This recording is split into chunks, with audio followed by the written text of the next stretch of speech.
We're back. It's time for the 2024 Urban NerdCon. Join us in Atlanta, Georgia, April 26th through the 28th at the Cortland Grand Hotel.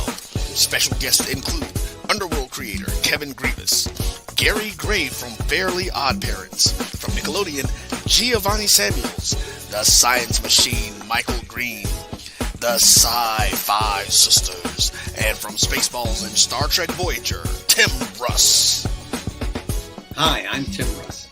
Join me April 26th through the 28th at the Cortland Grand Hotel in Atlanta, Georgia for the Urban NerdCon. Our heroes, our villains, our stories, everyone con. I'll see you there. Live long and prosper. Visit theurbannerdcon.net to get your buy one, get one free badges before the price increases. Remember, our heroes, our villains, our stories, everyone's con. See you there.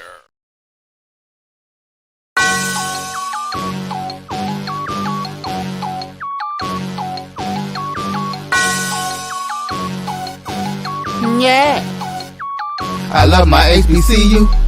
And boy, I love it, love it. I love it, love it. I love my HBCU. And man, I hope my team they won one. I hope my team they won one. Yeah, man. I hope my team they won one. I hope my team they won one. I tune into the HBCU Sports Lab to see if my team won or lost. If they lost, I'm quiet as a mouse. But if they won, keep tab. I'ma do the dab, yeah. Dr. Cavil, he know what he be talking about. Mike and Charles, they know what they be talking about. They compress the analytic data with the hip hop. If you know them like I know them, they gon' tell you if your team, if they won or lost, and who the ball. So listen to Professor, yes sir, and pay attention, cause he gon' teach a lesson. This is Dr. Cavil's Inside the HBCU Sports Lab with Mike Washington and Charles Bishop. He's got Mike Washington still out on assignment. He promised that he'd be back next week, so we'll see if we can catch him on the road. As I want to give a shout out to Charles being able to get down to the SWAC tournament covering it. I thought I was heading to the MEAC, but the world of work would not allow me to be great last weekend, supposedly spring break. But, you know, now as administrator, which I was, but the dean of the college education here at Texas Southern University, some couple of things that I had to get done, take care of, would not allow me to get on the road. But I wanted to say, glad that you were able to represent for Inside the HBCU Sports Lab. Charles, how was the tournament? The tournament was really good. Really enjoyed it in terms of first class atmosphere. In terms of teams really laying it out there on the court. You take your hat off to Jackson State. You take your hat off to Grambling for getting it done on the women's and men's side. But you had some really good games along the way. Alcorn, surprising run on the women's side. Tremendous run to get themselves to the championship game. And especially with what was going on in Coach Nate Kilbert's personal life. I thought that was one of the storylines that I thought was in terms of the players not even knowing that he had a sister, I believe, who passed away just prior to the tournament. So that was heartwarming, to see Alcorn make that run to the championship game. And I thought you had some spirited contests on the men's side, some very lively Alabama A&M fans that were there that brought their team on to victory on a couple of occasions. But it was a good tournament. I enjoyed the experience. Good stuff. Glad you mentioned that. Let me give some shout outs as we get in here into this show for those that truly jump on here and follow us. Ricky, Carol, Silas, Chuck is in the building as always. Edwin, G Boone is in here. Chad in the building. So by now, everybody has known that Jackson State won the SWAC basketball tournament on the women's side.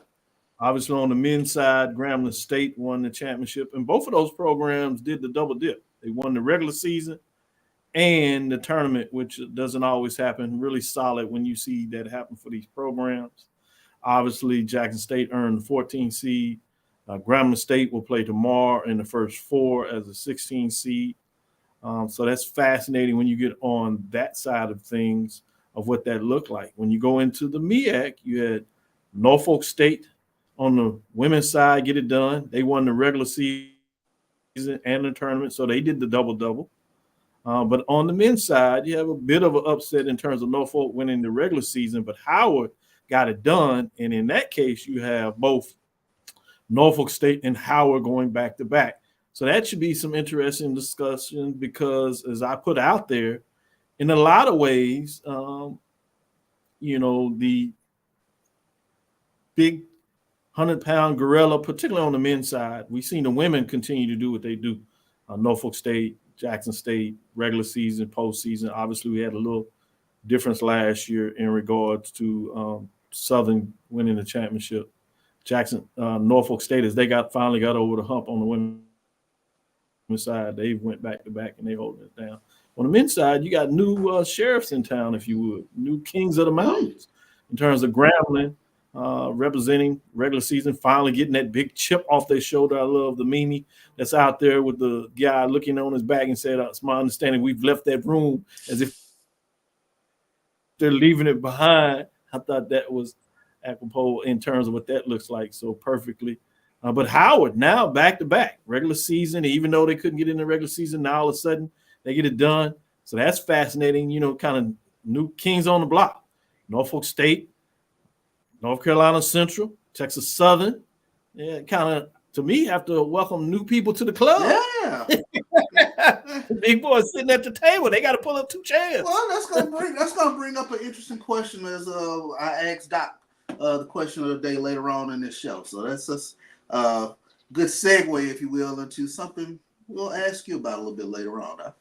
Perfect for allowing me to set that up. Good thing. Let me go back to you and see what other news of the day that you wanted to share out there in terms of what's on your mind in terms of the HBCU landscape. I think this is a breaking news this afternoon as we have come to see. Normally at the end of the season, we have guys who hit the transfer portal, and Jackson State's leading scorer, swipe player of the year, Ken Evans. He will be entering the transfer portal to kind of see what his interest is with regards to some other opportunities. But, this is part and parcel. This is the landscape nowadays of what we see both on the football and basketball side in terms of players looking to get into the transfer portal and see what other opportunities are out there for them. So Ken Evans, Jackson State's top scorer, swipe player of the year, hits the transfer portal today. You got to imagine more is coming in terms of what that looks like. So that's going to be fascinating when you talk about Ken Evans. You also have Alabama A&M announces leadership change in the women's basketball program as Coach Richards steps down. Obviously, Morrell Carter had a nice clip where he interviewed the AD of Alabama A&M in terms of Dr. Bryant. And one of the things that I called in there was he was quick to make sure that he talked about it not being a firing, that it was a mutual decision. And actually, in a lot of ways that the coach stepped down. Some people are saying part of that is the fact that she has a new chapter, celebrating the fact that she is getting married, planning for a wedding. And as we know, that's a lot involved. It's a lot involved. And certainly a change in your life, dichotomy. So you can certainly see why somebody would want to change direction. I imagine doesn't necessarily mean that she won't ever get back into coaching, but probably want to step away. We've seen this a couple of years ago when the previous Mississippi Valley State, Tennessee State coach, her husband was a football coach at Marshall. She ended up wanting to start a family and step down for coaching from that perspective. So it's fascinating when you see this, particularly on the women's side. You see changes of the guidance that time of year as well. So we'll see if there's any additional changes, but I thought that was something was on the table. With that being said, let me shift back to you and see any other direction that you want to go in terms of what's on the table as well? Well, I know I wanted to make sure we got this cleared up because when we say Grambling men's basketball team claimed their first ever SWAC tournament title, there was. Thank you. I know where you're going, let's you warm my heart. Please, the historians. Yeah, I will say this before you get in there. I know I'm gonna say it. I will acknowledge the color commentator doing the SWAC championship game with Grambling and Texas Southern, and they were talking about that throughout. But finally, at the end, he did put that explanation point at the end. But I'll allow you to share exactly what that was. Well, and I know there's been a lot of scuttlebutt that you've seen on social media with regards to this isn't Grambling's first time winning the SWAC tournament, but it is their first time winning the SWAC tournament and going to the NCAA tournament. So that's that has to be put out there, so to speak, and that's why I was throwing it to you, Doc, to make sure our listeners just kind of understood that, because it's been a lot of scuttlebutt on social media in terms of saying how much people have gotten it wrong and things of that nature. But there's no doubt about it. Grambling did win an NAIA national championship back in 1961, but they've never won a SWAC tournament since its inception. Correct. And they also qualified for the NCAA Division II tournament. Yeah. People often forget the history of the SWAC. It goes back a long time, 1920. And people's amazement, they may not realize that the SWAC was not always a member of the NCAA because at one time there was segregation in this country. De jure segregation, however you want to see it, in terms of apartheid in the South, as rightly should be called as we recognize it today. And obviously we didn't join the NCAA in any framework. Small college university divisions, if you want to use that nomenclature, which was Division II and didn't become a Division I member until late 70s. First, it was members of the NAIA in terms of that. When they finally opened the door, where you see the national championship. Willis Reed was on that team, battling at the same time with Prairie View's M.O. Beatty, who also won a national championship. You have several national championships. The team they played, Texas Southern University, won an NAIA championship and happened to be the last HBCU to win an NAIA championship from the SWAC at the time, which is 77 in terms of Coach Moreland that we know, frat brother of ours, as he said that, and he's elder still with us. And obviously there might be a chance that Langston changes all that this year as they continue to make their run in the NAIA tournament, which would be a pleasant surprise. But yes, I'm glad you bring it up. Excellent point when you talk about the fact that this is their first Division I SWAC tournament championship, when the SWAC had an automatic bid to the NCAA tournament. Because at one time, the SWAC did not have automatic bids, and you can go back to the history of the Braves, Alcorn State Braves, that had a wonderful season and did not qualify for the tournament and had to go to the NIT famous Indiana. Jackson State has had that framework in terms of what that looks like. Knocked off UConn. Which you cannot get an automatic bid. At that time, they were getting bids because the teams were so talented. So, yeah, you're right. Let's dance down some of this history and make sure people understand what took place when we put this out there in regards to, yes, celebrating this accomplishment, but not belittling Grambling State in regards to the rich legacy and history they have, not only in their athletic program, but overall.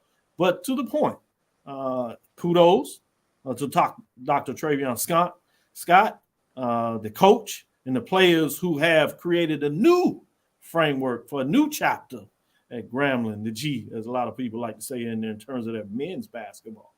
So a rich tradition. So I'm glad that you put that out there. I did want to share this before we go to the next break and break down our polls. We have some other teams playing in play. That starts tonight, in fact. We have two different management groups. You have the CBI, CIT. Some people get them confused, so I'm going to break it down. CBI is the College Basketball Invitational. That has a host location, which happens to be Daytona.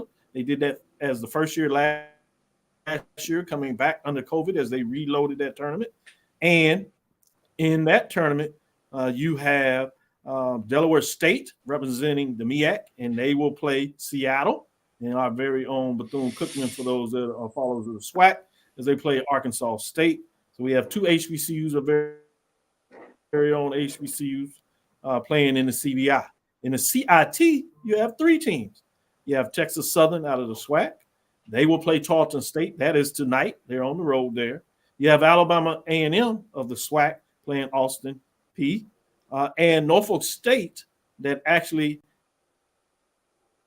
had first a TBA, but understanding they actually got a bye in terms of the second round, and they will actually play the winner of Alabama A&M and Austin P. So you could have your SWAC MEAC matchup, which will be fascinating because remember, in terms of non-conference play, you had 5 SWAC MEAC matchups where the SWAC prevailed 3 of the 5 times in terms of this. So you could get a commanding lead of 4-2 if that matchup happens, or things could go back to 500. So something to keep your eyes on, as I always like to keep some data on the MEAC SWAC matchups. Some of the teams that either turn down bids or in terms of probably were offered or in position: Jackson State, Tennessee State, North Carolina Central, Alabama State, and Southern were some teams that had really solid season.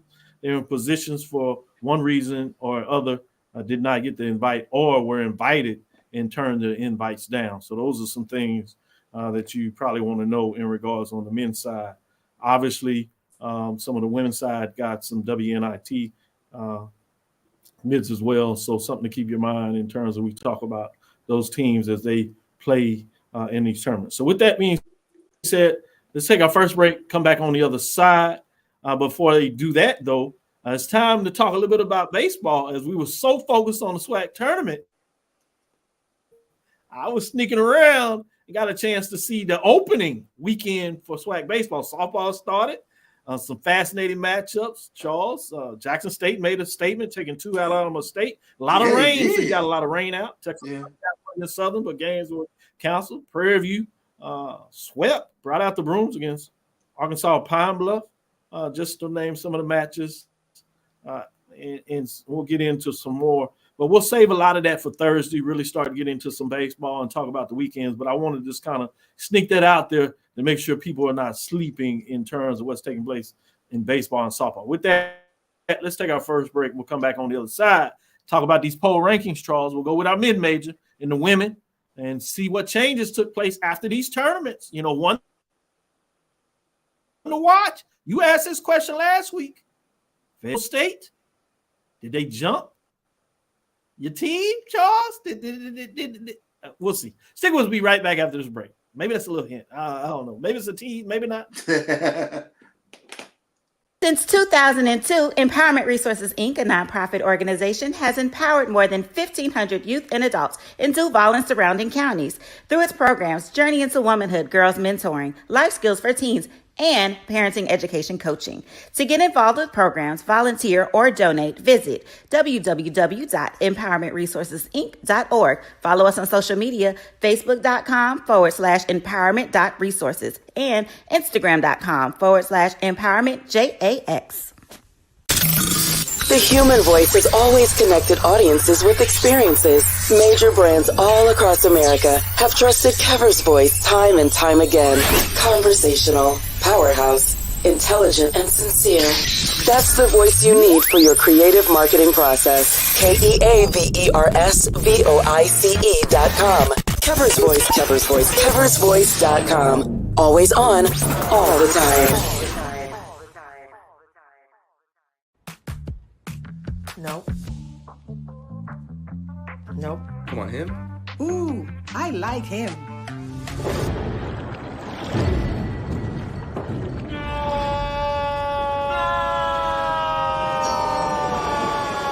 Quick, the quicker picker-upper. Bounty picks up messes quicker, and each sheet is 2 times more absorbent, so you can use less. He's an 8. He's a 9. Bounty, the quicker picker-upper. From novice to aficionado, find yourself here. High quality cigars plus personal customer service. Slow Burn is Waco's only mobile cigar lounge, featuring a meticulous, curated collection of premium cigars. Visit our website, www.slowburnwaco.com. That's www.slowburnwaco.com.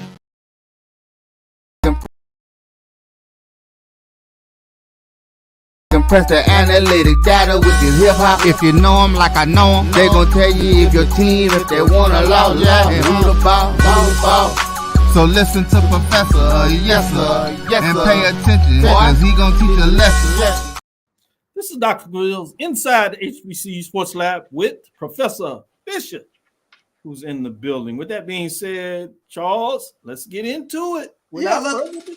Let's get into it. Before we get into it real quick, let me shout out the broadcast teams that made their trek to the SWAC tournament. Definitely want to shout out Grandma's broadcast team, Texas Southern. You had Alcorn, Charles Edmond, of course, broadcasting Braves, Jackson State, Rob J. But a lot of these broadcast teams, part of the tapestry of the tournament, and for a lot of individuals who don't have ESPN Plus, where it was being broadcast until ESPNU, they are still the voice of the team and things of that nature. So I definitely want to shout out those broadcast teams and those schools who are putting resources into a quality broadcast. Also, Bethune-Cookman. Bethune-Cookman, Cat-Eye Network. They added the Cat-Eye Network. They added a framework where they did YouTube.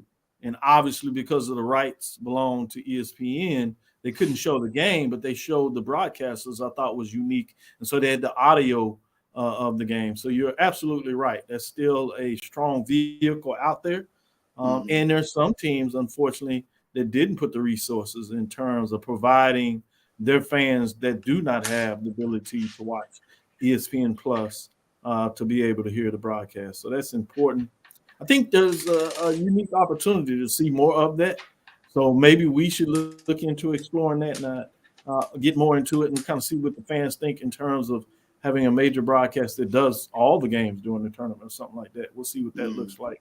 You know, open mic is out there, but, you know, maybe we can add to that content and some mic out there. Shout out to Dr. Prince, Open Mic Network as well. With that being said, in terms of the mid-major top five, we're getting into the closing period. So somebody's going to hold that trophy. As you know, Russ has held it down all season. Fayetteville State has been right there. You had a couple other teams that put their names in the mix. We'll see what that looks like. I will say this as we get into the poll rankings. There was not any team that dropped out this week. Not any team dropped out this week.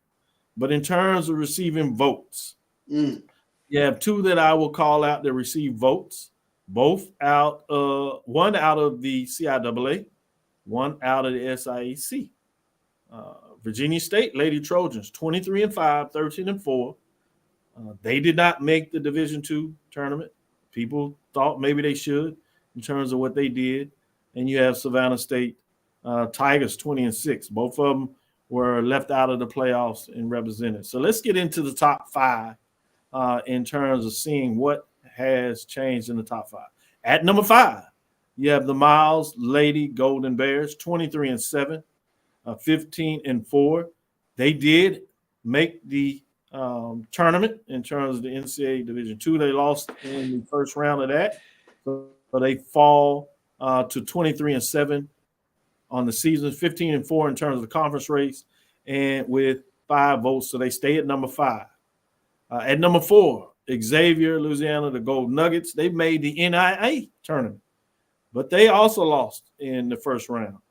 They fall to 25-7, 19-3 in the conference play over there in the GCAC, which I can't help to say enough times that in July 1st will change to the HBCU Athletic Conference. They have 53 points and stay at number 4. Bringing us to the Langston Lions, another NIA program. This one out of the Sooner Athletic Conference. They also made the NIA tournament. They fall in the first round. So they fall in terms of their overall record to 24-8, 17-5. And as you see, all these teams with 20-plus wins. Yeah. Closing out the season, making the tournament. So big deal right there, 60 points. Bringing us to number 2. This is where it gets a little interesting. West Lady Bearcats, They fall as they did make the NIA tournament. They're out of the GCAC again. That's going to be the HBCU Athletic Conference, AC. They fall in the first round of the NAIA tournament and conclude their season at a record of 28-4, 17-1 in conference play. Nothing to shake your head at. They do have 2 first place votes, so all is not lost. 74 points, but they do fall from the number 1 rankings that they held pretty much all year long. Yeah. But number 1, Fayetteville State Lady Broncos, 29-2, 17-1, 6 first place votes, 78 points. They move up and now are the new number 1 ranked team. What's to say about them? They had 2 wins in the NCAA Division II tournament. Actually playing today as they continue to play in terms of the tournament. You'll get some updates from some of our listeners up there to see what they're doing. But kudos to Fayetteville State Lady Broncos as they are making a run in the NCAA Division II tournament and are this close to getting 30 wins on the season. Yeah. They get to win today. Not only will they continue in the tournament, get to that 8, I believe, is left as they're playing for their regional championship today. Big time. 6 first place votes. But with that being said, I can't wait to see what Charles has to say in terms of my rankings. I know he had some concern. And he said exactly that. If they make a run in the tournament, it probably had to be more than 1 win. Yeah. But they got to the magical 2 wins and are still playing. Capped off with the fact that the Rush Lady Bearcats, for them, unfortunately, lost in that first round. Charles, take it away. What do you have to say about the mid-major poll ranking? I can't argue with it. I mean, by virtue of the fact the Fayetteville State Lady Broncos are still alive, kudos to them for being the first HBCU team to advance to the Sweet 16 of the Division II women's basketball tournament since Bowie State did it back in 2018. But I can't argue them being number 1. I knew something like this had a chance for happening, and for Fayetteville State to get 2 wins, I think in postseason, that speaks volumes about their program. Like you said, with the opportunity to get to 30 wins tonight, I can't argue whatsoever with them being the number 1 team. So kudos to the Fayetteville State Lady Broncos, as it looks like you're going to be tabbing them women's national champion. Eh? Yeah, and I do have an update. That game was at 5 o'clock, and that was Eastern time. And they lost to the number 1 team in that region, Gannon. That was in the NCAA Sweet 16, as they do call over there. They fall 47-72. So their season comes to end just before they went to St. Joseph, Missouri, where you have the Elite 8, the top 8 teams. Unlike you think about Division I, where you have the Final 4. What's big for the Division II is they actually send 8 teams to one site and start with the Elite 8, where they go to the Final 4 and then the championship game. Fall, again, that was a score of 72-47. But kudos to Fayetteville State for a great season. In terms of getting the playoffs, it will be interesting to see what the computers do, what the voters rank in terms of the final poll ranking, as we will be able to release that next week. So before we get too far into baseball and softball, we'll have a little closure on basketball in terms of what that looks like. We still have some teams that have a chance with the CIT, CBI, or NCAA at the Division I level. So we'll see what that looks like. But before we get into the major division, those Division I programs poll rankings, let's take a break. We'll come back on the other side and give you the mid-major for the men and tell you what's happening there. Stick with us. Be right back after this next break. Itchy, squirmy, scratchy, family not getting clean?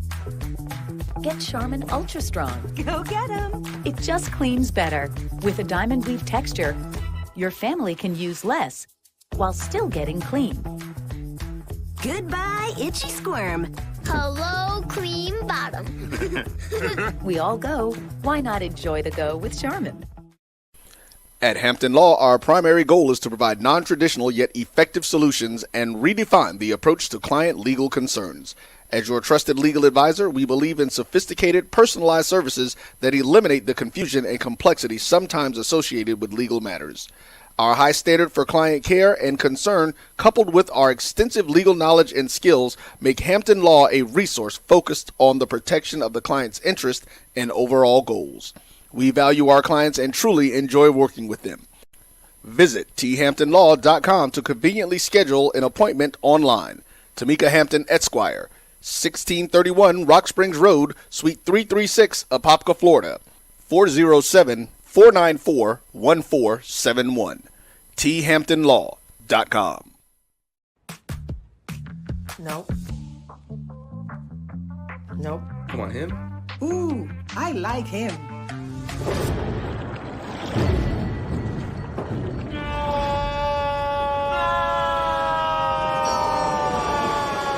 Quick, the quicker picker-upper. Bounty picks up messes quicker, and each sheet is 2 times more absorbent, so you can use less. He's an 8. He's a 9. Bounty, the quicker picker-upper. From novice to aficionado, find yourself here. High quality cigars plus personal customer service. Slow Burn is Waco's only mobile cigar lounge, featuring a meticulous, curated collection of premium cigars. Visit our website, www.slowburnwaco.com. That's www.slowburnwaco.com. When it comes to professional learning, teachers deserve better. From the leader in online learning, Stride brings you the Stride Professional Development Center, an on-demand library of mobile-friendly courses that gives teachers choice and flexibility, allowing them to learn anytime and anywhere.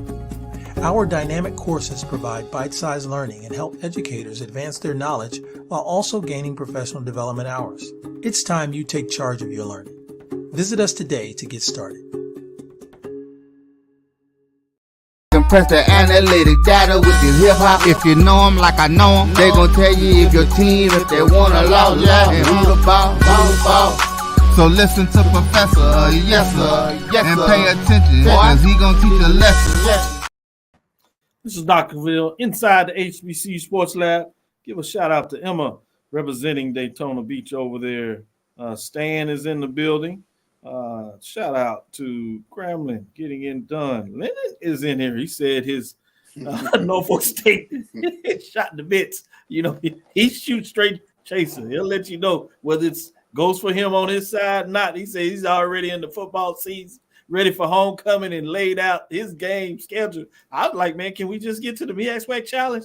But we plan to be there in Atlanta, so hopefully we can catch up with you, Lennon, in terms of saying appreciate you and shake your hands of supporting us throughout the years. Certainly excited about that. Thomas is in the building, showing us some love as well. So Willie, always representing the CIAA, getting it done as well. Edwin, as we talk about, is in the space, chopping it up, getting some good mixture and stuff out there. With that being said, let's get into the mid-major division for the men's. Not any changes here, but we'll go through it. Give you some updates as we do this, so to give you a chance to talk about what's going on in these NCAA Division II and NAIA tournaments, to give you some updates there. But nobody dropped out. Top 2 programs, Tougaloo Bulldogs and Benedict Tigers, both of those programs earned bids to their respective tournaments. For the Bulldogs, that's the NAIA, and for the Tigers, that's the NCAA Division II. Unfortunately, both programs lost. So Bulldogs, Tougaloo, dropped to 23-7 overall in the season. 15-3, still a tremendous great season. Benedict Tigers also lose in the NCAA Division II tournament, both of them in their first round. So the Tigers dropped to 23-8 overall, 15-6 in terms of the season. Two other teams I do want to talk about that are outside of the top 7. Further down the list, right at would be number 8 is Texas College Steers, because they played in the NAIA tournament. They lost as well, unfortunately, for HBCU fans out there. They fall to 22-9 on the season, 17-5. Also, you had Lincoln, Pennsylvania, the Lions, that won the CIAA championship on the men's side. They lose in the Division tournament. They fall to 17-14 on the season, 10-7. But kudos to all those programs as they made the tournament. Some of them winning their conference championship tournament. So good stuff. With that being said, let's get into the Magic top 5. As I said, this will not be new to you.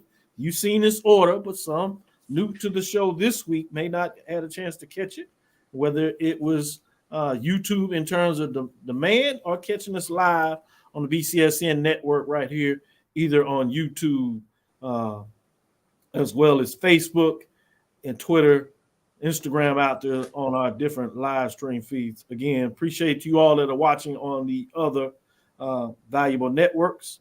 And for those that listen as you check out the podcast, kudos to our producer today, Brian, being able to get that out and make sure people that like to listen to things on a podcast are able to do that.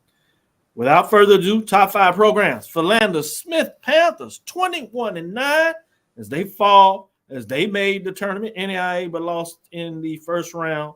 And as I said, they fall to 21-9 overall. They went 14-4 in the conference race, as you know, 45 points, staying in the 5th position.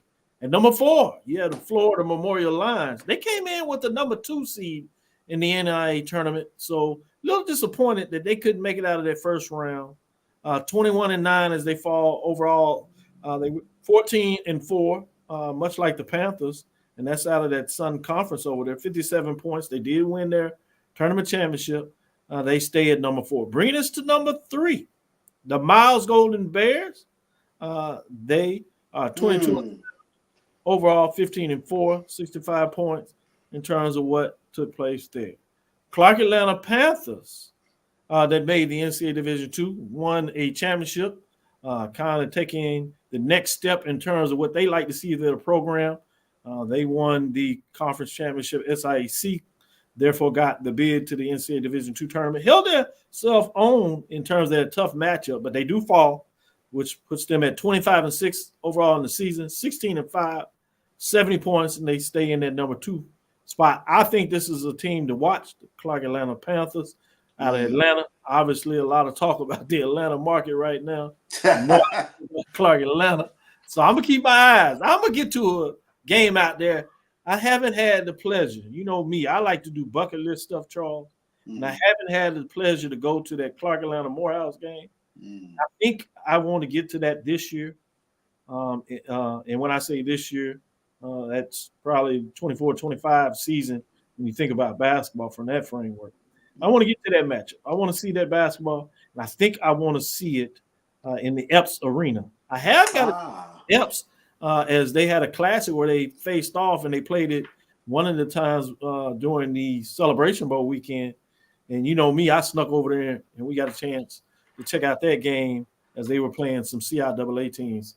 So I want to see a different image of that stadium during that time of the year. And with that being said, as we get to the NIA program, even though we're not speaking about this particular one, and it's no longer a conference matchup, but I want to see that as well. New Orleans, I plan to get down to that, and I think I'll see it in Dillard, since that's going to be what would be the HBCU Athletic Conference, facing off on the Red River Athletic Conference with the Dillard Xavier matchup.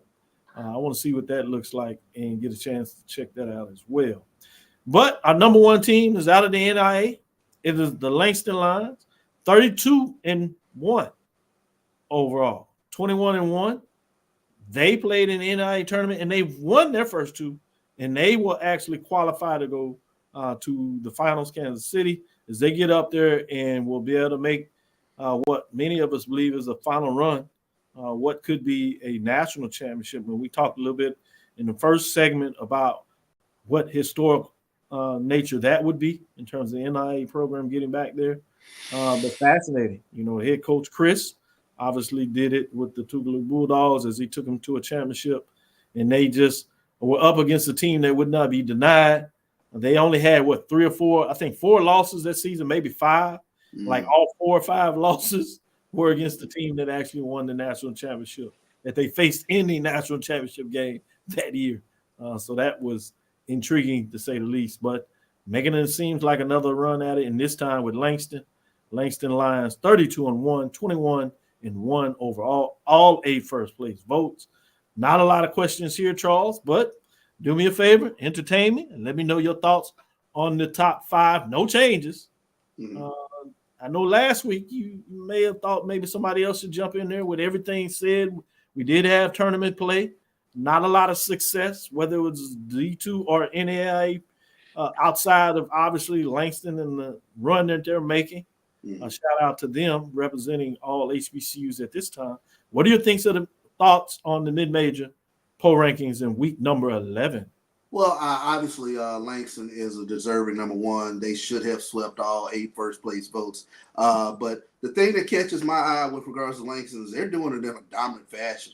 I think they were up on Bellevue in the tournament, almost up 50 points. So they're putting their foot down on teams' throats and not taking their foot off the gas. So what they're doing is a phenomenal 32 wins on the season. But another thing that catches my eye with regards to the poll, good basketball being played at the mid-major level. 11 teams with 20 or more wins. So that's something to keep an eye on with regards to the success of these basketball programs. See if they can continue keep things going in a positive direction, and more teams can make noise in the mid-major tournaments.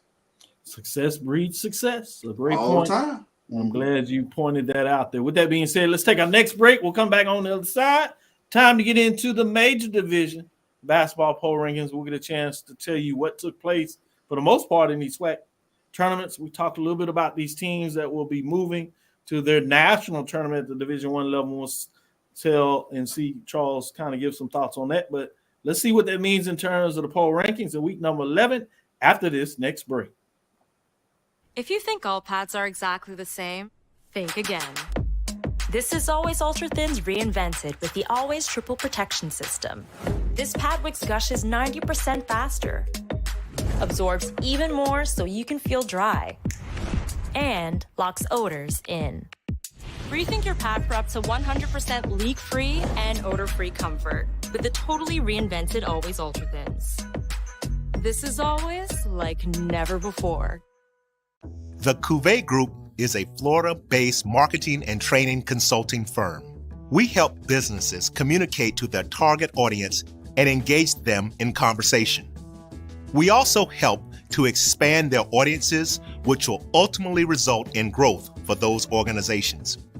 In addition to being a certified constant contact specialist, my colleagues and I are also certified in John Maxwell Leadership Principles. We use these proven principles to conduct workshops, training, and private coaching sessions for individuals and companies looking to take things to the next level. Contact us to schedule a free consultation. Issues today, don't delay, call Cavil. As technology continues to bring changes to the world of education, it's time we also reimagine teacher professional development. Gone are the days of one-size-fits-all learning that can only be accessed at a specific time and place. The Stride PD Center is an on-demand library of mobile-friendly courses that allow educators to learn anytime and anywhere.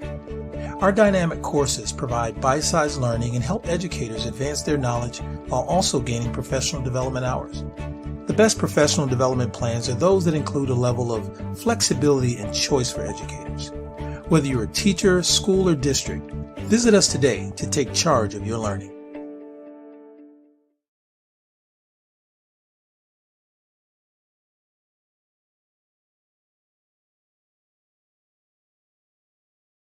Compress the analytic data with the hip hop. If you know them like I know them, they gon' tell you if your team, if they wanna lose, and who the ball. So listen to Professor, yes sir, and pay attention, cause he gon' teach a lesson. This is Dr. Cavil with Inside the HBCU Sports Lab here with Charles Bishop. With that being said, let's get into the major division for the women. We did have some changes in the poll this week with the team dropping out, and that was Southern Jaguars that fall to 15-15 on the season, 13-5 in conference play. As people that have watched understood that. They did have a early quarter finals loss in the SWAC tournament, which hurt them in terms of the poll rankings. We'll see what that looks like. But receiving votes, Howard was not the team that was able to jump in, although Howard went to the MEAC championship game, winning 2 games and losing in that championship to Norfolk State, the reigning champion, regular season champion as well. Bison improved to 15-16 overall with the 2 wins in the tournament, including the loss. Finished 10-4 in conference play, as you know. Also receiving votes was North Carolina Central Eagles. That did the 1-1. They had won the first quarterfinals game, but lost in the semifinals. In the MEAC tournament, they fall to 16-15, 9-5 overall. I mean, in conference play, and that was 16-15 overall, I should say. Let's get into the top 5. That is number 5, UAPB Golden Lions. They win and they lose to the eventual champion Jackson State in the semifinals. Got back to some winning ways and closed things out pretty proudly in terms of how the end of the season went. They did have a winning season, 17-16, 11-5. They were not ranked last week, so they do jump in the top 5 with this ranking with 51 points. At number 4, North Carolina A&T State Aggies that were up at the top of the polls, kind of finished tough in the regular season. They rebound in the tournament. They win in the first round quarterfinals, lose in the semifinals, but they lose to Drexel, which was somewhat of a prize, but Drexel ultimately end up winning the Coastal Athletic Conference. Aggies finished the season, though, with 20 wins, 20-11, 13-5. They do move up a spot from 5 last week with the way they played in the tournament, rebounding a little bit, having 55 points. At number 3, Grambling State Tigers. They win coming in the tournament with the number 2 seed, but a lot of people were surprised what they did this season. They finished with 22 wins overall, 22-9. Get to the semifinals as they ran into that Brave team that was just on a hot streak, as you ultimately said, opening things up. They do make it to the finals, but they run into the buzzsaw everybody seems to know about, the Tigers of Jackson State. But that's another conversation as we move up the polls. Grambling State, 15-3 in conference play, 62 points. I think if you had to do with trajectory, Grambling State Tigers, not just on the men's side they got it done, but on the women's side as well, is in the upward trajectory. And you talk about a university that's back in the basketball business, none other than Grambling State Tigers. And number 2, speaking of another basketball business program, that's Norfolk State Spartans. 3 wins in the MEAC. They're at 27-5, 13-1 and win. 1 first place vote, 73 points. Remain at number 2. They get into the NCAA tournament, 15 seed. Fascinating to see what that looks like as they play this weekend. At number 1, Jackson State Tigers. You talking about unfinished business. They did it in style, making a statement. 26 wins on the season, 26-6, 18-0, perfect conference record, sweeping it, and then they go in the tournament what they really wanted, and they do it in fine fashion, getting to the finals, getting it done, winning blowout fashion. 7 first place votes, 79 points. Number 1 is the Jackson State Tigers, getting a 14th seed in terms of the bid. They will face UConn, as you know, but they will be up to the test in terms of making a run and seeing what they can do in the NCAA Division I tournament. But Jackson State Tigers make a final statement on the season as we get to week 11. They're number 1. Boy, it would be fascinating if we could have a mid-season MEAC SWAC type game. Cool. February, where you get right into the halfway mark. And, maybe start things early a week, and you have this perfect weekend where you can get Jackson State and Norfolk State to play. That would be fascinating to see that kind of matchup. Made for television. I have to put my bat phone out and maybe see if I can call the commissioner and see if we can find some additional money to get this done and reach out to the commissioner. I'll reach out to both of them, see what they think. They did talk about some matchups. I don't know if they're talking about midseason. Probably some coaches will have some concerns with that. Maybe we can get away with a non-conference play at the beginning of the season. But with that being said, Charles, enough of me. Week number 11, Dr. Ville's HBCU Major Division Women's Basketball Poll Rankings. Things are coming down the stretch. Week 11, what are your thoughts? Yeah, I mean, I think when you take a look at it, number one, Jackson State to be the hunted team all year and to get it done in the tournament, that speaks volumes about Tamika Reed. This you can make a great argument in terms of Jackson State's women's basketball could be maybe the best time ever when talking about Jackson State's women's basketball. And they had some great teams with Coach Sadie McGee. But what Tamika Reed is doing at Jackson State right now, in a lot of ways, is unprecedented. And that's saying quite a bit in terms of what they were able to do, getting this 14 seed. But they were a team on a mission. I even made a joke, that last game against Alcorn. They're normally kind of loosey-goosey in warm-ups and, things that they had the business face on. They all that was out the door. They I think they had a team T-shirt, mission accomplished or something that effect. But dominant. And when you take a look at the rest of the teams here in the top 5 poll, Norfolk State, tremendous run. You take your hat off to that program. Grambling got upended by an Alcorn team that got hot. And you take your hat off to Coach Nate Kilbert because this was a Grambling team that had come into the tournament. They had won 10 in a row. And they were a team not named Jackson State. They were as hot as anybody coming into the tournament. North Carolina A&T, great run. Another great season for them. The team that I'm keeping an eye on now, UAPB, as they got into the top 5, I think it's huge. Zay Green saying she's coming back for the 2024-25 season. Player of the Year candidate, all swag guard. But she mentioned that unfinished business. So it will be interesting to see if UAPB can finally make that leap going into next season. So very curious in terms of watching the UAPB Lady Lions program. Great comments. Let's take our next break. We'll bring it back on the inside and give you the major division on the men's side in week number 11 and see what goes on there. Stick with us. Be right back after this break.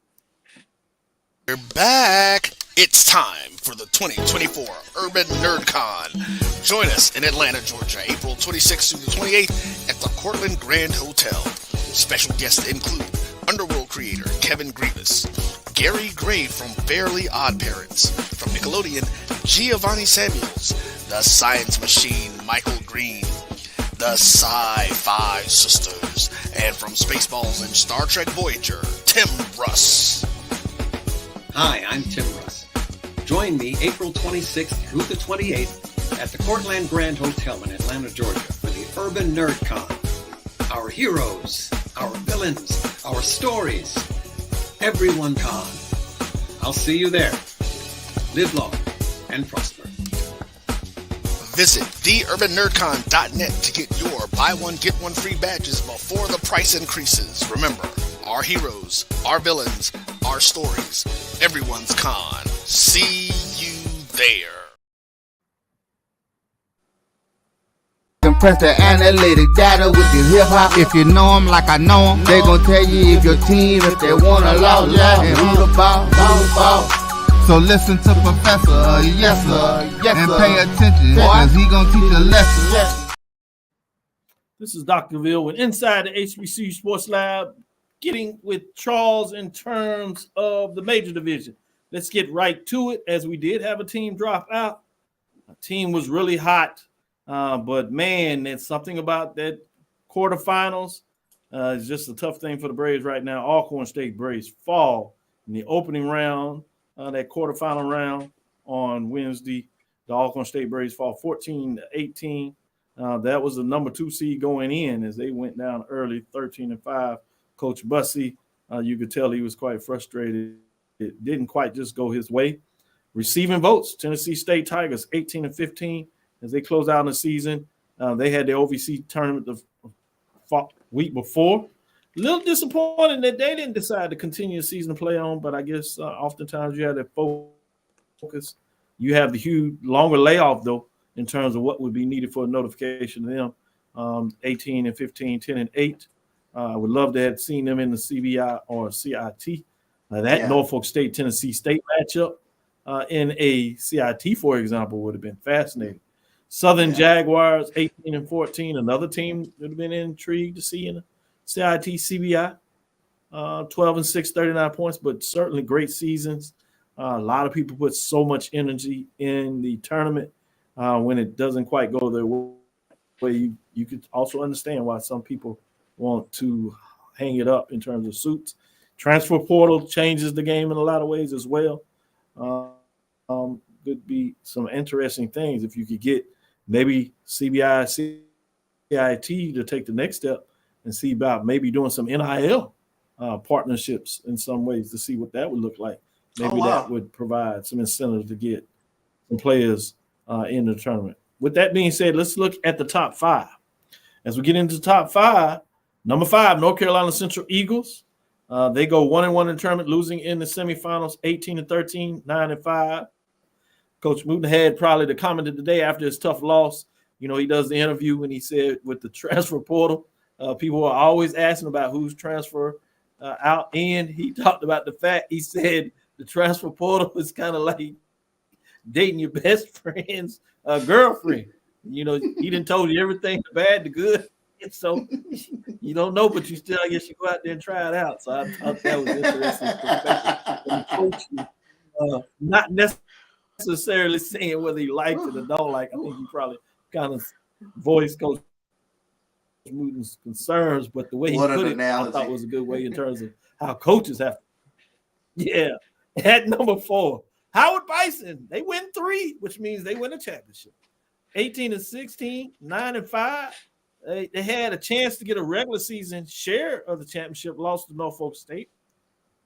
But when they got it a chance again, they won that, and then they took out Delaware State. They got hot in the tournament. They were not ranked last week, but they jumped in the top 5 at number 4 with 51 points as they will play in that first 4. Fascinating matchup with Weber. Be interesting to see what that looks like with them.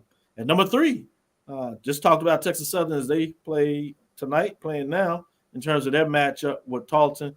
2 wins and a loss in a championship game against Grambling. They were going for the Mission Impossible 4-peat, it seems like.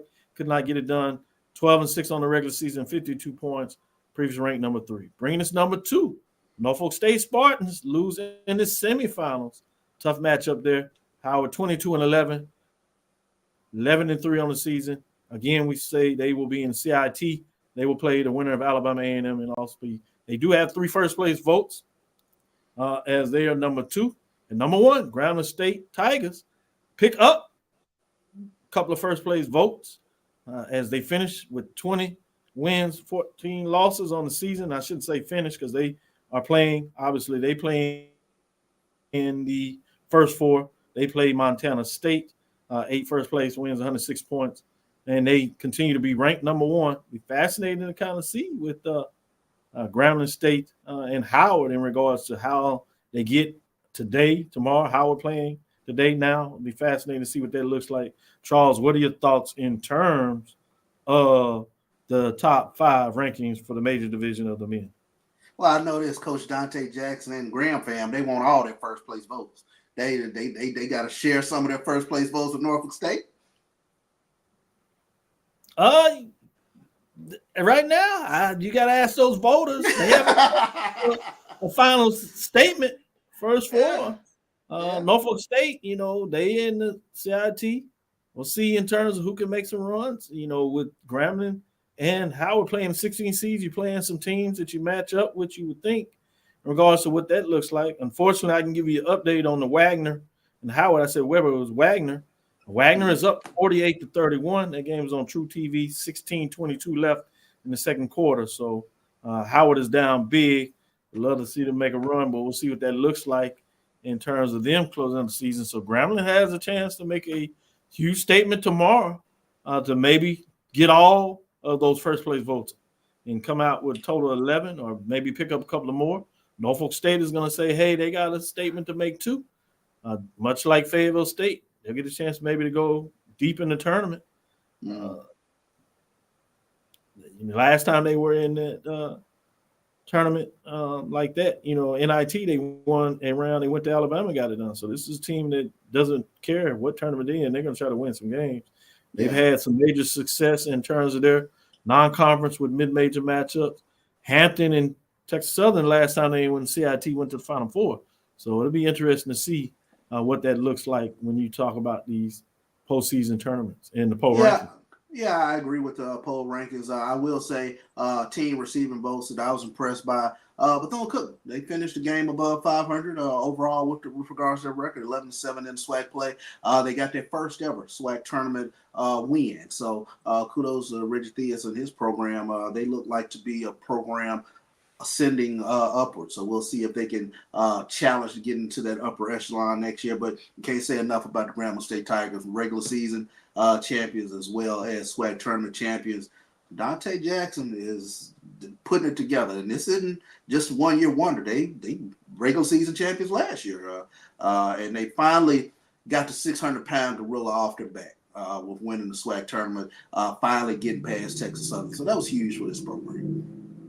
Good stuff. That is a perfect way to walk off when you talk about Grambling, because I know you have a question back in regards to Grambling and Howard in our last segment, which has become a lot of people's favorite segment, where we get a chance to ask the dean, if you would, a question or two. With that being said, we'll take a last break. We'll come back on the other side and get into that question from Charles. Question of the day, if you would. With that, stick with us. Be right back after this break. Before we get into the break, Wagner 48, Howard 34, chopping down the lead a little bit, 14:58 lead down to 14. Can they get it to 10 by that 10-minute mark? See if it's a game. Stick with us. We'll be right back after this break. Since 2002, Empowerment Resources, Inc., a nonprofit organization, has empowered more than 1,500 youth and adults in Duval and surrounding counties through its programs Journey into Womanhood, Girls Mentoring, Life Skills for Teens, and parenting education coaching.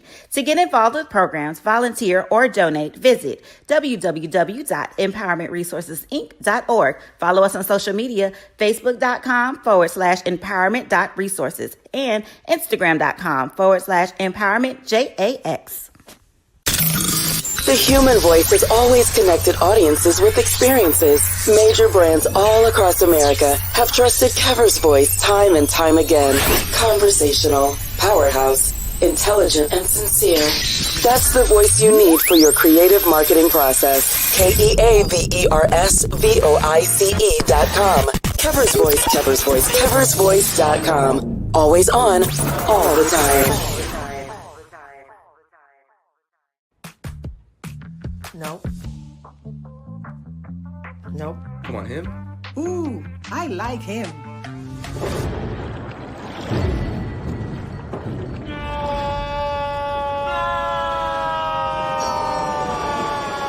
Quick, the quicker picker-upper. Bounty picks up messes quicker, and each sheet is 2 times more absorbent, so you can use less. He's an 8. He's a 9. Bounty, the quicker picker-upper. From novice to aficionado, find yourself here. High quality cigars plus personal customer service. Slow Burn is Waco's only mobile cigar lounge, featuring a meticulous, curated collection of premium cigars. Visit our website, www.slowburnwaco.com. That's www.slowburnwaco.com. Compress the analytic data with your hip hop. If you know them like I know them, they gon' tell you if your team, if they wanna law, and who the ball. So listen to Professor, yes sir, and pay attention, cause he gon' teach a lesson. This is Dr. Ville inside the HBCU Sports Lab. Shout out to G. Boom Holly giving us an update. Texas Southern is down with 14 left in the second half, 43-40. Edwin has a breakdown of Howard down 50-37 in the second half, 13 minutes left there. So good updates. Appreciate you. Keep it coming right in here in terms of how we look in these tournaments as the teams get ready to close up the season. With that being said, as we get into the segment, you have another update there, Charles? No. Quick shout out to Texas Southern, because I think they only went down there with 7 or 8 players. They've had a couple of opt-outs, a couple of injuries, so they're really thin down there fighting Charleston State. So. Yeah, you doing that. Again, I remember when they went, and I got to see them play when they went, won 3 games, got to the Final Four of the CIT 4 years ago when they played into it. And eventually, a lot of those players came out of that game that were young, that stuck around and wanted to get some playing time. They contributed mightily to Texas Southern, particularly when they went on the 3-year run for winning the championship tournament. So the fact you have some guys that stuck it out and they're battling, be interesting to see if they can find a way to get it done. Kudos for Dr. Granger, giving the players the option and supporting the ones they wanted to play, along with the coach supporting them. With that being said, I know you like to get into this segment. A lot of people are really focused on it. Go ahead and take it away, Charles. Yeah, unique questions this week. I got a couple questions actually to throw out at you, but we'll start here. And this is something that you kind of take a look at in regards to Grambling basketball. Really, they've come on here since 2017, since Dante Jackson has come into the program. But you talk about 3 regular season titles, 1 tournament title in 7 years. In terms of talking about Grambling basketball. And then Howard, back-to-back MEAC championships. And we know the perceptions of both schools. Howard, the academic mecca, if you will, the mecca, as they call it. But now they've gone to the Celebration Bowl, and now they've won back-to-back MEAC championships. Grambling, we know the storied history of Grambling football with regards to Eddie Robinson, Doug Williams, Collie Nicholson, and all that. But now the basketball team has really turned the corner in terms of being in that upper echelon in the SWAC. So the question becomes, Doc, is the perception of Grambling changing? Are they now a basketball school? And same thing in regards to Howard. Can we still make the wine and cheese jokes in regards to Howard anymore? Because they're actually getting it done on the field of fields and arenas, if you will. I love the question there, and I think from this standpoint, you be at your own risk if you continue to play with Howard. I think that is a very healthy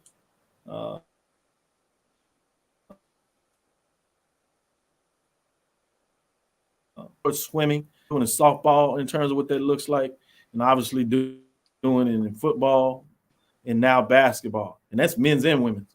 So no doubt in my mind that Howard is here to stay in terms of being in it. And it's intriguing because they went a different route than Grambling. And so you talk about the coach that is leading them, a coach that comes from a pedigree blue blood program, but also understands the private school approach and his ability to recruit kids and recruiting talented kids that play basketball at a high level, but are academic too. You know, you have the reports out there that people couldn't get enough of the fact that you have a young man that transferred multiple times, but he's not your traditional transfer. When you think about it, he's working on his PhD. He was finishing his degrees as he was transferring and getting stuff done. You got a student that's in law school over there. So you have high caliber individuals that are transferring in, getting it done. You talk about Grambling.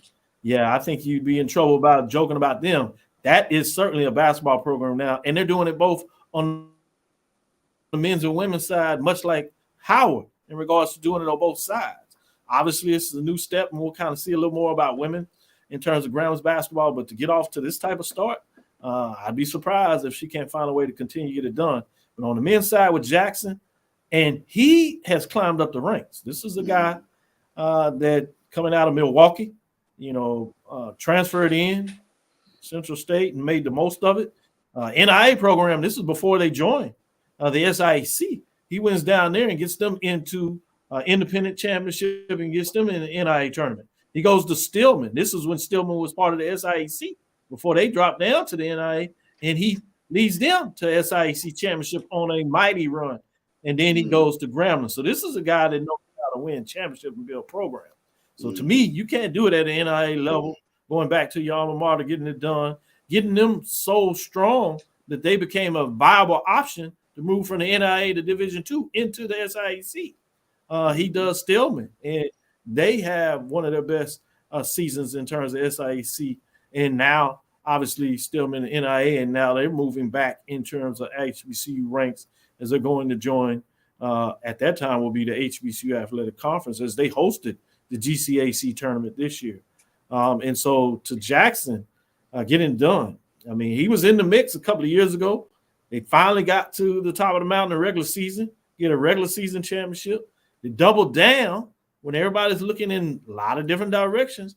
They get another championship. And this is in a conference that's quite deep in terms of teams that are playing some really good basketball. You ask any of the coaches and players, they'll tell you it's tough in this league. And he plays for a conference championship last year, loses to Texas Southern that would not relinquish the championship. He beats a coach over there at Texas Southern. In his 5 years in the conference, when he's in the tournament, he's only been to championship games. He loses to Prairie View before COVID. Nobody plays, obviously, COVID year. He has a 3-year run in terms of the championship and lose it this year to who? Coach Jackson in terms of Gremlins. To give you some indication, with a doubt on my mind, this is a program to keep your eyes on moving forward. They're just getting started, in my opinion. And then you got a athletic director in Travion Scott that is finding ways to support his programs, doing upgrades. Just missed last year a top 5 AD. Let me give you a little early indication. Obviously, we don't count those eggs before they hatch. Yeah. Winning kind of championships, what he did, he has a chance and likely will be in the top 5 this year in terms of the AD's rankings, as I like to do for the second year. And we'll do that in May as you get your all-conference champions so we can get all the data to figure out the numbers there. And those ADs be looking for those rankings, Doc. So they pay attention. I'm glad that they respect them in that manner. I certainly look forward to doing that analysis and giving kudos is what it really is. It's not to hinder those that don't happen to be in the top 5, but it's really to give kudos to those in the top 5, including Norfolk State AD, as man, she has a train rolling over there, and she looks to keep on her marks in terms of being in the top 5. So it'll be fascinating to see what that looks like. Obviously, if Travion Scott gets in the top 5, wasn't in there, that means somebody might get bumped out. So we'll see what that means. Is true.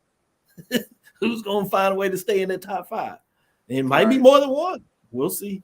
I know you had a follow-up question you want to ask as well. Yeah, well, obviously, there's always a lot of dialogue in regards to looking at the postseason tournaments in terms of the attendance, whether you're talking about the CIAA, whether you're talking about the SWAC, the MEAC, or SIAC tournaments, GCAC, and, of course, all these tournaments, whether you're talking about major or mid-major postseason tournaments. Everybody always pays attention to the attendance and what could be done better, what hasn't been tried, or things of that nature. So I just wanted to kind of throw that out at you in terms of what needs to be done to potentially improve attendance, or what exactly, why does the attendance numbers look like they do?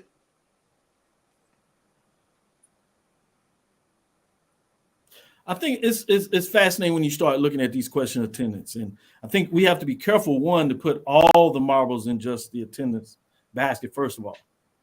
While you always want to improve on your product, I think it's important to look at things contextually across the board with that saying. But before I finish the rest of this, do want to give an update there. Texas Southern, Tarleton, 1-point game, 48-49.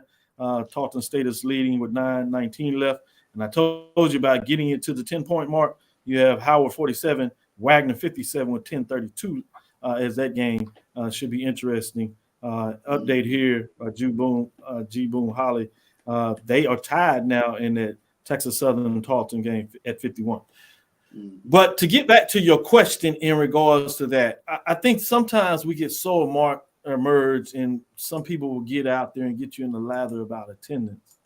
And everybody will focus SWAC, SIAC, and concerns there. And relatively, people like to look at CIAA and the MEAC that do relatively well in terms of their attendance and certainly have a focus. And then people will turn and say, just market. And, as a professor that has heard me talking about marketing and teaching these classes, marketing is more than just being able to see market. I mean, first you need to understand segmentations of the market. Who are you marketing to? And what does it look like in terms of these tournaments? We've seen the SWAC played in different areas across the SWAC footprint, some outside of the SWAC footprint, big cities, small cities, casinos, non-casinos, central location, whether it's Biloxi, Shreveport, Baton Rouge, Garland, Dallas, high school stadiums, Toyota Center, NBA, in terms of what that looks like. We've seen it all over the place, Birmingham, and now people are talking about maybe Atlanta. People will be frustrated. Some people say they like Atlanta because it's a place to go. Other folks will say it's too far outside of the footprint. None of those things matter in regards to where it is. You know, folks that are entertained by this and want to come will come, cover it. Some places, while it may be out of the footprint, could be destination cities. It may be easier to fly into for some folks. Regionally, you have a large alumni groups. But also, when you look at it in terms of the distance of the SWAC and its coverage, there's no such thing as a central location. You may be central to 14, but the problem you have with that is, do those team fans follow their teams or do they follow the conference? Because we seen, for example, when it was here in Houston, Texas Southern and Prairie View were on the run. They were playing really good with the tournament here. And when they made it to the semifinals or finals, the attendance did really well. But when they didn't, the attendance wasn't as strong. Sure. Same thing with Birmingham. When Alabama State and Alabama A&M were doing well, Birmingham attendance is really well. When they're not doing well, it's not. And so that's what you have to consider when you talk about that. And the other thing people say, well, just market like the CIAA. Well, if it was just marketing, explain to me in terms of football, when you look at the CIAA and MEAC. If it was just marketing, they could turn the switch and do it in football. So sometimes you also have to look at the regionality. You know, what sport actually has more of the focus for programs in that region? What regions are dedicated more and have a historical fan base that follow certain sports? And that could be an issue. And so marketing to that group is not going to be simple, because if you're going to market to a group, what segmentation are you marketing? Are you marketing to, high school students? Are you marketing to college students? Are you marketing to those students that recently graduated, that are alumni, that have children in terms of the space, that are chasing their job aspirations and growing in their career? Are you doing with those folks that are settled in their career and they're in executive administrative type positions? Do they have the time to do it? Are you marketing to the retiree? And maybe you're saying you're going to market to all those groups, but think what it's going to cost you to market to all those groups. And do you necessarily get the return on the investment in terms of when you're going to market to them? Because how are you going to market to them? Because all those marketing groups are going to have different marketing styles. So, for example, you talked about the earlier segment with giving kudos to the folks that do the radio station. What segment of the market is listening to the folks on the radio?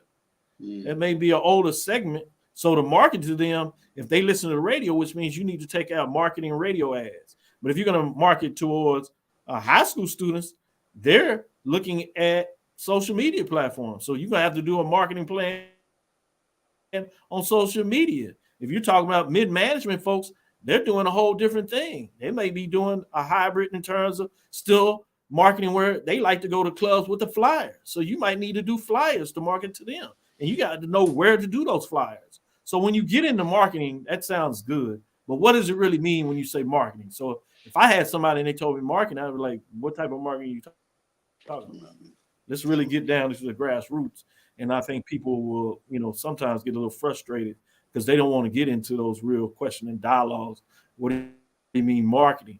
And then again, as I said, some things are just regionality based. And so your expectation.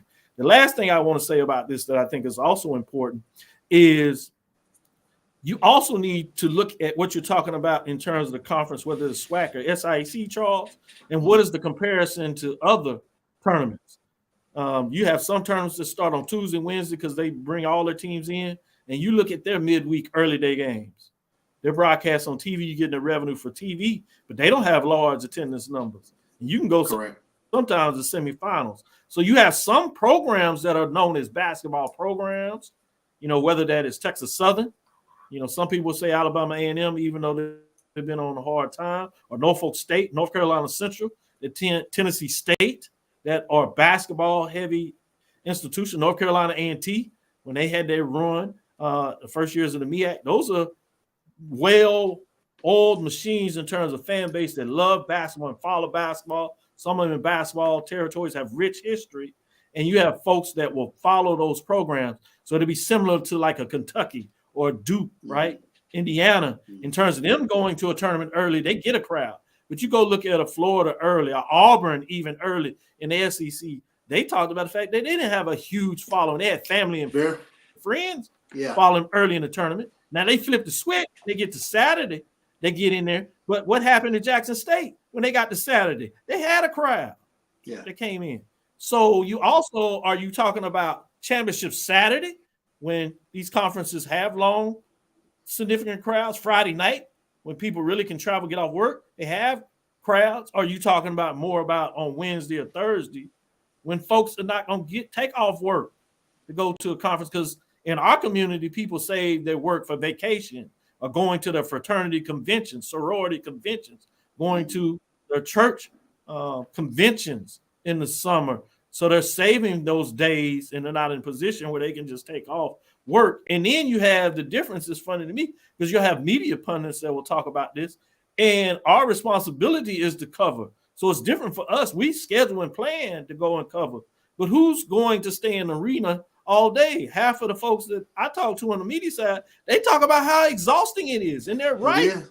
All day is exhausting. So who's going to actually pay to go see 4 basketballs a game? You're talking about basketball heads that do that, or media people that make it their living and their interest to cover it, which people appreciate because they can't do it. Now, if they there, they don't necessarily need you to cover it. So be careful about talking yourself out of your own job in regards to realistically. Folks come to see their team. They might stay because they're in there for a round and see the next team or half of the game there. But other than ADs, media folks, coaches, they're not going to sit in there for a full day of basketball. And that's any conference. You don't see that with any conference. So I think sometimes we just need to really take a second look at this and be a little more realistic. So I did want to leave it there in terms of what that looks like. As we close it down, you have Texas Southern 53, Tarleton State 54, 7:24 left. Howard at 49, Wagner at 59 with 9:56 left. Any final thoughts that you want to share, Charles, before we call it a show? Yeah, I thought we had some great tournaments in terms of Howard fighting through to get the MEAC championship. The same thing in regards to Jackson State's women, 14 seed, winning over there in the SWAC, and Grambling. We talked about the perception changing with regards to Grambling being more of a basketball school now. And from a mid-major standpoint, Langston is looking very dominant. They look like a team that is poised to go after that national championship. So looking forward to those teams that are still playing. We'll keep up with them and we'll report on them on Thursday. I like that. Shout out to Fayetteville State making a significant run Division II. I know it came to the end today, but they took us on a wonderful ride. Great points you're making. I look forward to that. We'll talk about it on Thursday. I'll be on the road in Charleston, but I'll give you and hook up with Charles. We'll do a show there as we come to close. Thank you for listening. The Inside the HBCU Sports Lab. Make sure you share our podcast with your friends and colleagues. I am Dr. Kenyatta Cavil, the Dean of HBCU Sports, coming from inside the lab in the College of HBCU Sports with Mike Watson, Charles Bishop. We hope you enjoyed the show. Again, we want to thank you for listening to Dr. Cavill's Inside the HBCU Sports Lab with Mike Watson, Charles Bishop, every Tuesday and Thursday at 6 o'clock Central Standard Time. We look forward to next Thursday as we'll discuss the latest news in the lab. Follow me, Dr. Kenyatta Cavil. That's DrKenyatta Cavil. That's Twitter, Facebook, and Instagram. Inside the HBCU Sports Lab 1 on X, formerly known as Twitter, Facebook, and YouTube. Inside the HBCU Sports Lab. Dream big. Continue to move forward. We will talk with you soon. Charles? Of course.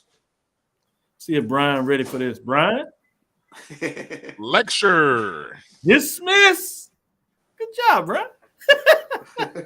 he owned it, man. Bad boy. Make sure you check out these shows, obviously, him on the ONG Strike Zone on Wednesday. And then they do their Sunday edition with AD, giving you the sports wrap. We'll be back on Thursday. Carlos on Saturday as he brings in the triumphant, fascinating show when he brings the voice of, obviously, you shouted out Charles Edmond, Tall Man Radio, giving you that perspective. Previous AD, previous coach, Petaway, and the nature. So it's good to see what he does. Carlos always finding a way to change the game. One of the best in the business. With that being said, see you on Thursday.